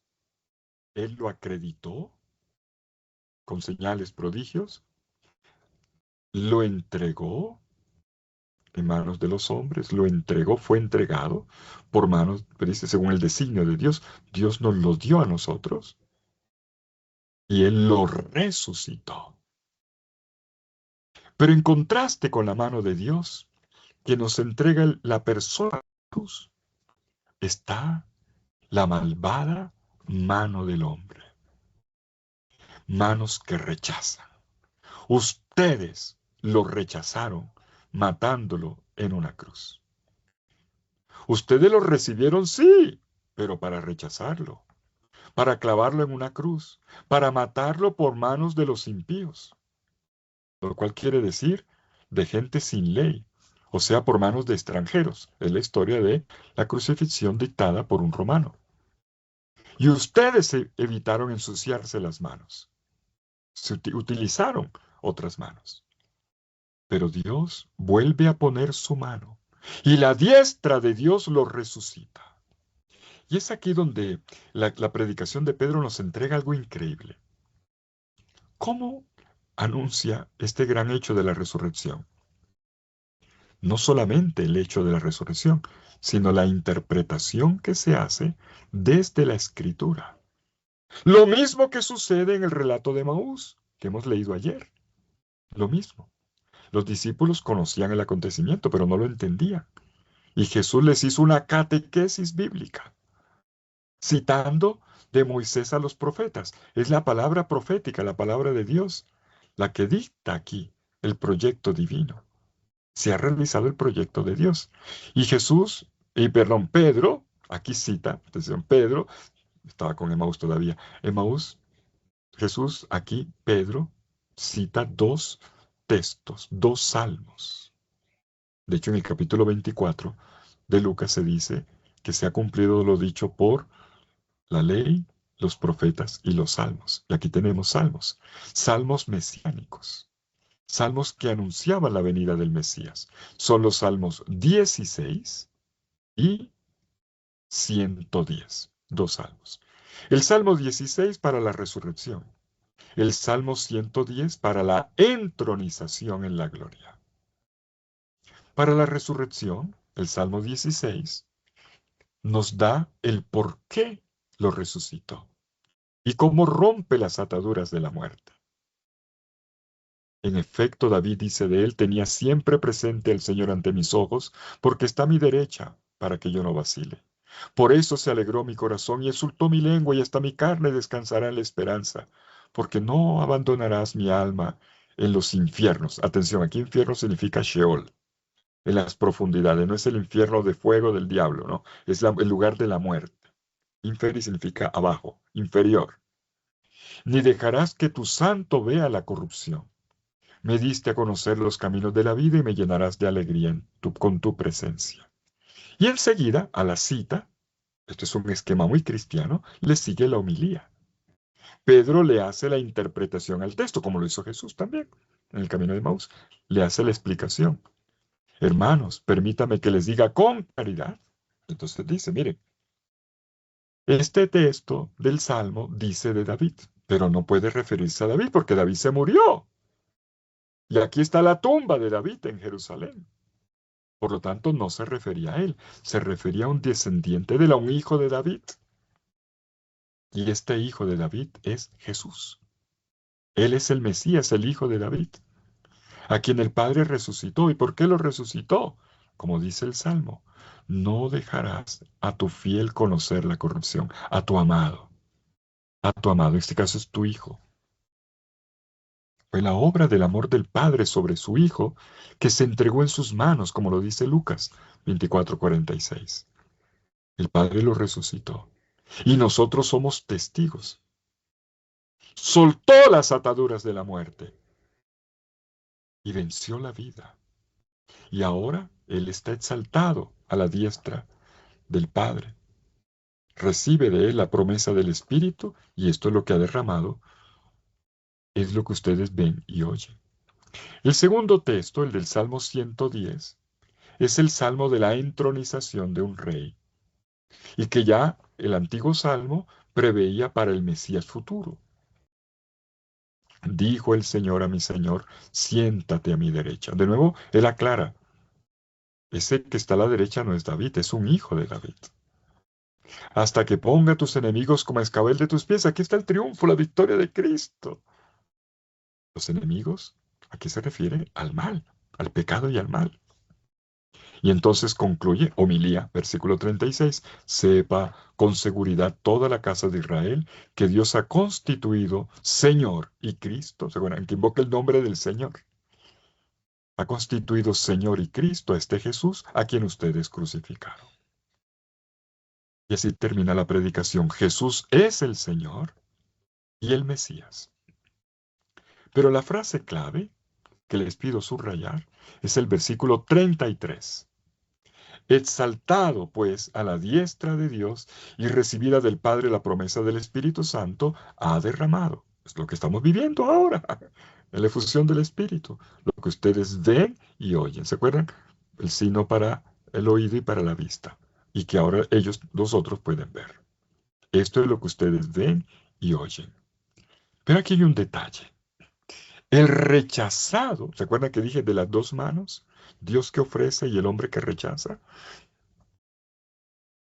El rechazado por ustedes es el que Dios ha exaltado. Y hay un detalle que yo les pido que no dejen pasar desapercibido. La manera como Pedro predica. En su predicación, Pedro, miren cómo le habla a la gente. Primero les dice en el versículo 22, primero comenzó pueblo de Dios, pero la predicación propiamente dice en el versículo 22, les dice israelitas. Es un término formal. Pero luego en el versículo 29 les dice hermanos. Primero israelitas, luego hermanos. Y en el versículo 37, que es el último cuadro, la gente le responde con el mismo término. ¿Qué hemos de hacer, hermanos? No sé si nos damos cuenta de lo que está ocurriendo aquí. Jesús es el cumplimiento de la historia de la salvación, el cumplimiento de lo esperado. ¿Y qué dice Pedro? Y a este cumplimiento ustedes le dieron la patada. Ustedes lo rechazaron y lo mataron. A ustedes, a los que les estoy hablando ahora, ustedes, ahí lo dice ustedes. No sé si logro explicarme, pero es fundamental lo que Pedro está diciendo. Esta gente que aclamó, pidió la muerte de Jesús, es a la que Pedro le predica. Y no la rechaza. Él no les dice, ustedes están condenados para siempre. Miren la barbaridad que hicieron. Miren la brutalidad. ¿Cuántas vidas han matado seguramente como mataron a Jesús? No, Pedro no habla así. Pedro no habla así. La gran acción del Espíritu Santo es que Pedro les habla a los que han rechazado y matado al Señor, llamándolos hermanos. Y en ese momento Pedro logra la respuesta de la gente, la respuesta positiva a la predicación. No se predica peleando con la gente. Pedro los llama hermanos. Por lo tanto, importa no solamente el contenido de la predicación que acabo de explicar, sino también la manera como se predica. La persona misma del predicador, mejor todavía, del misionero ahora lleno del Espíritu Santo. El discurso de Pentecostés, ¿qué es lo que pide? Mis queridos hermanos, animadores bíblicos de la pastoral, entremos en la piel del otro, cambiemos de posición, hablemos la lengua del otro, ya se viene diciendo, y nos daremos cuenta también de lo miserables que somos nosotros. Pedro hace un reconocimiento y proclama la fraternidad. No se olvida para nada de esto en el momento en que le dice, hermanos, ustedes, yo sé quiénes son los que han crucificado al Señor, son los habitantes de Jerusalén que aplaudieron en el juicio y pusieron a Pilato contra la pared y lo presionaron para autorizar la muerte de Jesús.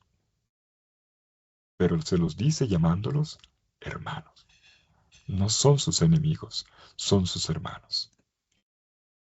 Por eso cuando uno entra en la cabeza de Pedro, se pregunta, ¿por qué a Pedro no le costó llamarlos hermanos? Debe haberle costado, pero no, porque está lleno del Espíritu Santo. Y eso cambia tu manera de hablar de Jesús, de presentar a Jesús. Cambia tu manera de acercarte inclusive a tu adversario y a tu enemigo. Podría ser. Recordemos quién es Pedro en el Evangelio. Pedro se acuerda de cómo se comportó él en la pasión. ¿Por qué Jesús no fue luego a buscar a otros, tal vez más dignos que Pedro y los compañeros, que se portaron mal? Jesús, aquella noche de la pasión, lo miró con misericordia, y Pedro lloró sus pecados.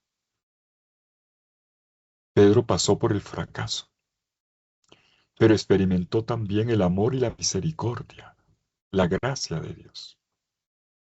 Jesús no se buscó a otro, buscó a los mismos. Pedro ha sido perdonado.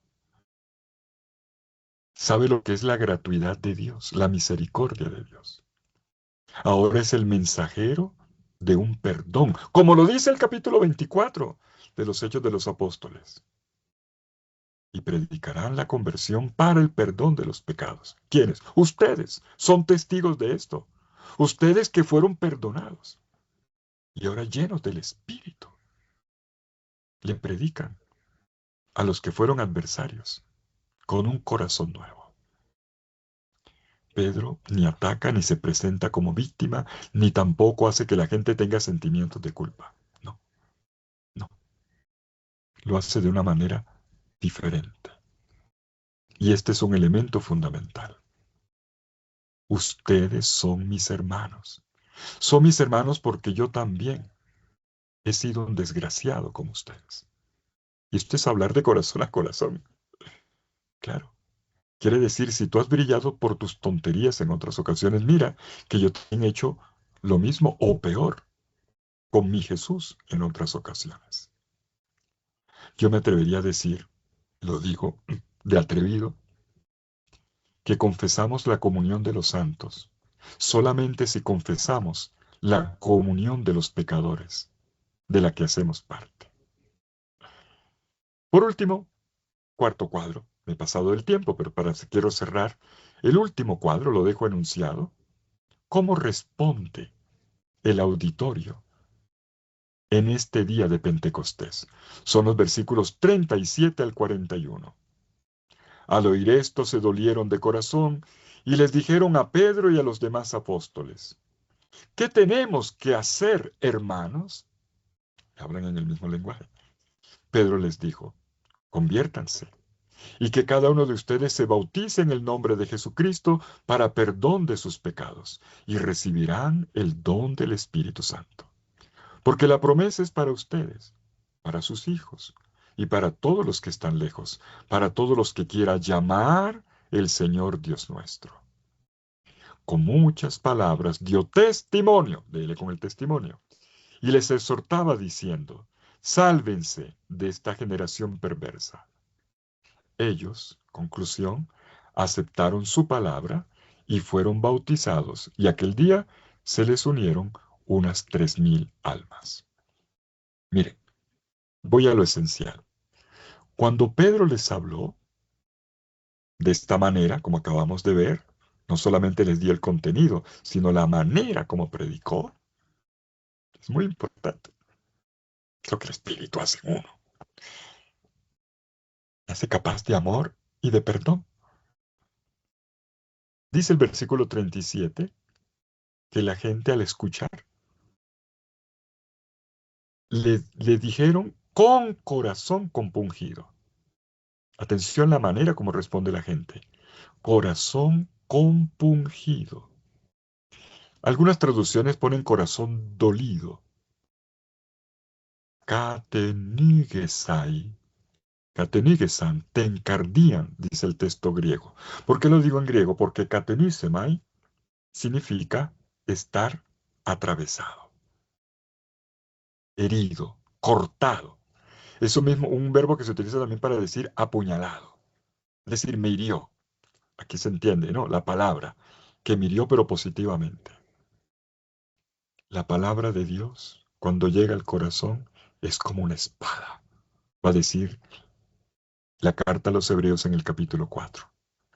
Y desde este corazón muy tocado, herido por la predicación, bonito esto, bonito. Entonces le dicen a Pedro y a los compañeros, se lo dicen en plural, a la totalidad de la comunidad. ¿Y nosotros qué tenemos que hacer?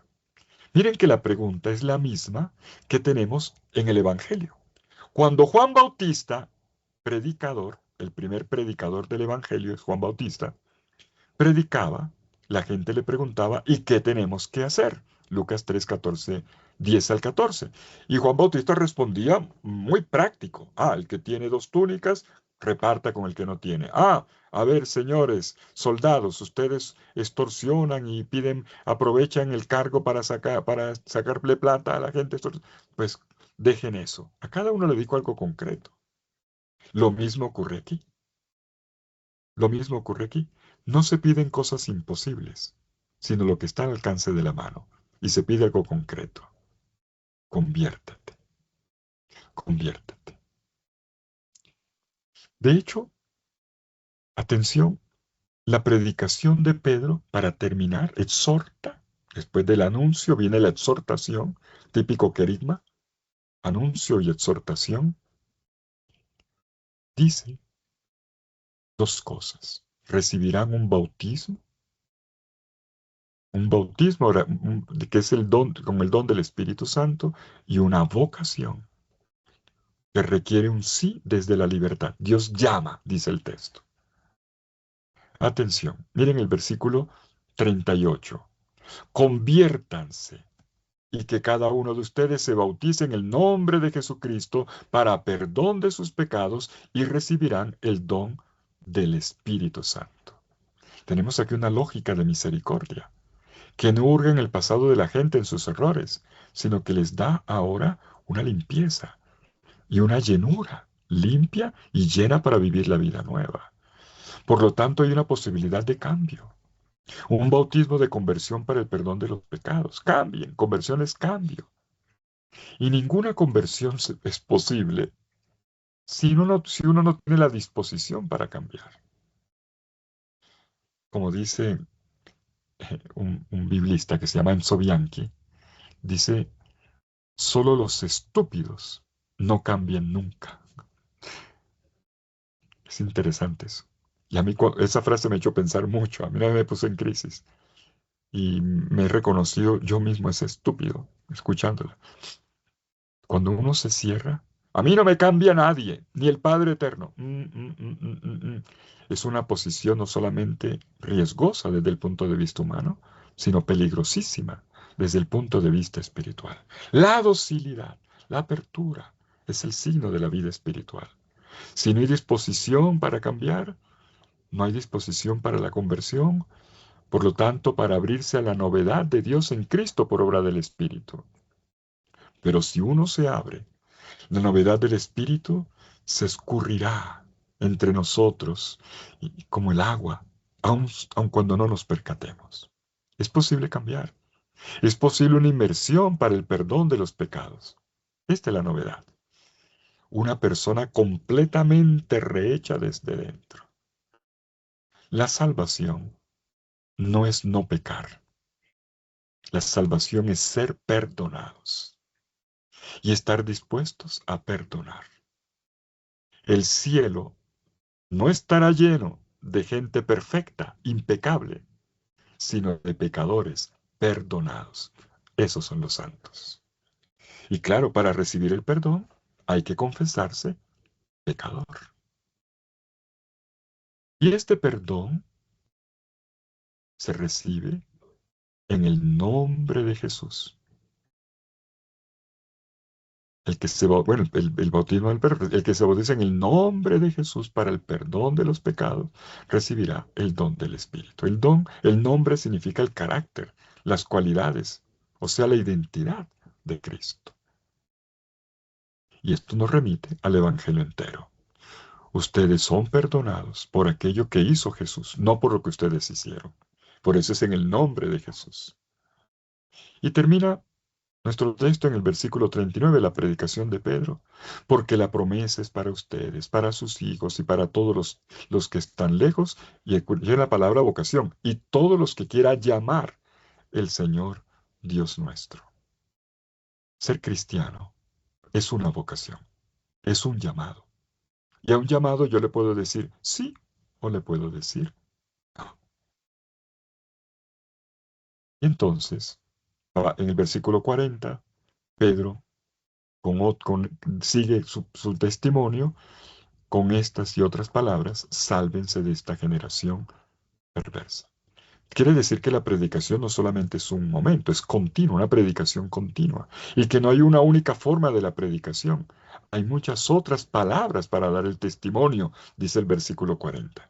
Cuidado con las personas rígidas que en los cursos de predicación, aquí está el capítulo 2, así es como hay que predicar. Momentico, lea el versículo 40. Hay muchas otras formas de predicar. Lo que importa aquí es que se trata del anuncio de Jesucristo, del don del Espíritu y la exhortación para abrirse mediante el bautismo. Y versículo 41, nos despedimos por esta noche con el versículo 41. Ellos aceptaron su palabra, dieron el sí y fueron bautizados. Y aquel día se les unieron unas 3,000 almas. Y llegamos así al final del evento de Pentecostés. A la comunidad se le agrega un número alto de personas, según Hechos de los Apóstoles. Y Lucas, que le encantan los numeritos, va contando la progresión. Anota que llevan en 3,000 los miembros de la comunidad. Primero eran 12. Bueno, comenzó con 1, Pedro, luego los 4, luego ya eran 5 con Leví, luego ya eran 12, después eran 72. En el capítulo 1 en el cenáculo se dice que eran 120. Y ahora vamos en 3,000. Tenemos una progresión numérica. Sin embargo, con respecto a la gente, uy, qué montón de gente. Analiza. Con respecto a la gente que debía estar en Jerusalén, con motivo de los habitantes y los que estaban de paso como peregrinos, este es un número conspicuo, chiquito. porque no es la ciudad entera en un día de fiesta de peregrinación, porque en tiempo de peregrinación la ciudad podía llegar a 20.000 o incluso 30.000. O sea, no es que se convirtió Jerusalén, no. ¿Qué número? No, pero en realidad eso apenas es un porcentaje. Y Lucas, de aquí en adelante, nos va a mostrar cómo la fuerza del Espíritu Santo, por medio del testimonio cristiano, a través de la predicación y de las obras de poder, incrementará el número de aquellos que serán llamados en la misión y que responderán en el bautismo y la inserción en la vida nueva bautismal y la dinámica comunitaria. Tema que nos ocupará el próximo lunes. Estudiaremos la comunidad. Aquí comienzan a pasar cosas maravillosas y que nos van a servir mucho, mucho para la pastoral de las comunidades. Pero les anticipo un detalle. Al final de este capítulo 2 se dice que hay un número indefinido. Versículo 47 dice, no dice 3.000, sino un número indefinido. Y en el capítulo 4, versículo que en el segundo discurso se dirá de unos 5.000. Lo importante no es la cantidad. Vamos a ver lo que importante que es lo que define el ser cristiano. Lucas subraya que el fruto inmediato del Espíritu es una comunidad de fe y de amor, una comunidad creyente. Lo extraordinario no estará en este o aquel otro tipo de actividad, al menos no por ahora, sino en un estilo de vida que se ve en la manera de ser comunidad y que Lucas va a recoger en cuadritos, 3 cuadros que nos pintan la comunidad ideal. Queridos amigos, con esto terminamos por hoy. De aquí en adelante le seguiremos el hilo a los siguientes testimonios de Pedro en esta Jerusalén del Espíritu y en Judea, hasta que nos vayamos hasta Roma, así como al estilo de vida y crecimiento de la comunidad. Y como hoy nos hemos extendido en el tiempo, entonces, Jorge, si estás por aquí, vamos a sugerirle a los hermanos que las preguntas nos las dejen por escrito en el chat, que con mucho gusto, preguntas o reacciones o comentarios, con mucho gusto los leeremos, sintetizaremos y así iremos avanzando, intercambiando con ustedes. Claro que sí, padre. Padre, no sé, es que tengo problemas como con la cámara, no sé qué pasará. Ahora sí, ya salió mi cámara. Sí. Bueno, entonces, padre, muchísimas gracias por este comentario que nos ha hecho de esta primera parte. Bueno, casi todo. Lo único que falta son los versículos del 42 a el 47 del capítulo 2. Pero muchísimas gracias, padre, por esta aproximación que nos ha hecho al libro de los Hechos de los Apóstoles. Por ahí algunas preguntas, las compartiremos, las dialogaremos posiblemente entonces en la siguiente sesión debido a la hora. Yo las tengo acá apuntadas, padre, se las haré llegar. Alguna información importante.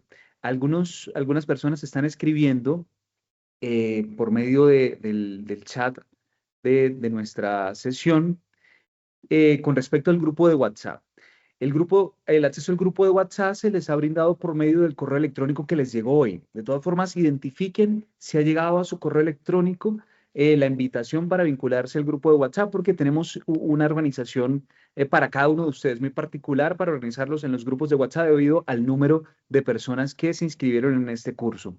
En segundo lugar, esta sesión queda grabada. Durante la semana les haremos llegar por medio del WhatsApp la grabación de la sesión, teniendo en cuenta cuando esté ya la mayoría vinculados a los grupos de WhatsApp para que ustedes no se angustien, sepan que van a poder acceder, de manera que la grabación se convierta en un espacio de repaso y preparación de la siguiente sesión, así como lo habíamos dialogado al principio, que sea este objetivo el de la grabación. Eh, por demás, si usted hoy está accediendo y se dio cuenta de que no le llegó el correo de vinculación al WhatsApp, que no ha recibido información, pero recibió el enlace por algún otro medio, atentos a este correo electrónico, por favor, para que se comuniquen y así se les hace llegar la información. Es cindy.arenas@uniminuto.edu. cindy.arenas@uniminuto.edu. Se los voy a escribir acá en el chat para que ustedes lo tengan muy presente. Denme unos minuticos y ya les comparto el correo cindy.arenas@uniminuto.edu. Tanto Cindy Esmeralda como yo hemos estado en el transcurso de la sesión asesorando a los que han tenido dificultades por el ingreso, pero entonces Esmeralda es la que tiene el consolidado de la lista, es la que puede verificar. Pues allí estaré también ayudándole junto con nuestro compañero Andrés, que está también brindándoles información por medio del WhatsApp. ¿Ok? Entonces, para que tengan presente esta información. Por demás, Padre, no sé, hacemos una oración de cierre, finalizamos nuestra sesión. Entonces, en el nombre del Padre, del Hijo y del Espíritu Santo. Amén. Amén. Señor, queremos darte gracias por tu presencia en nuestras vidas. Gracias, Señor, porque te revelas como un Dios de amor a través de tu palabra. Y por medio del libro de los Hechos de los Apóstoles descubrimos cómo tu acción poderosa en medio de la comunidad nos da nuevas fuerzas para anunciar el mensaje de amor que tú mismo nos has entregado. Permítenos, Señor, así como hemos reflexionado en esta noche, reconocer que muchas veces somos solidarios en la miseria y es a partir de la misericordia como conquistamos tantos corazones. Si queremos ser verdaderos evangelizadores, Señor, danos la conciencia suficiente para descubrir que nuestra evangelización no es imposición, sino que por el contrario, nuestra evangelización debe dirigir nuestro corazón a la comprensión de ser comunidad, de ser hermanos. Que a la luz, Señor, del texto de los Hechos de los Apóstoles, podamos sentirnos invitados a ser constructores de comunidad, evangelizadores con un corazón ferviente, pero por sobre todo apasionados por la palabra y a partir de esa pasión por la palabra, descubridores también, Señor, de tu acontecer en nuestra historia. Gloria al Padre, al Hijo y al Espíritu Santo. Como era en el principio, ahora y siempre, por los siglos de los siglos. Amén. Padre, nos da su bendición. Con mucho gusto.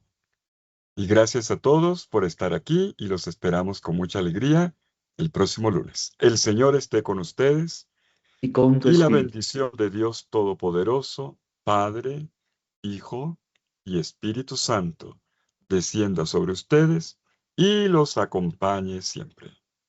Amén. Santa noche para todos. Muchísimas gracias, Padre.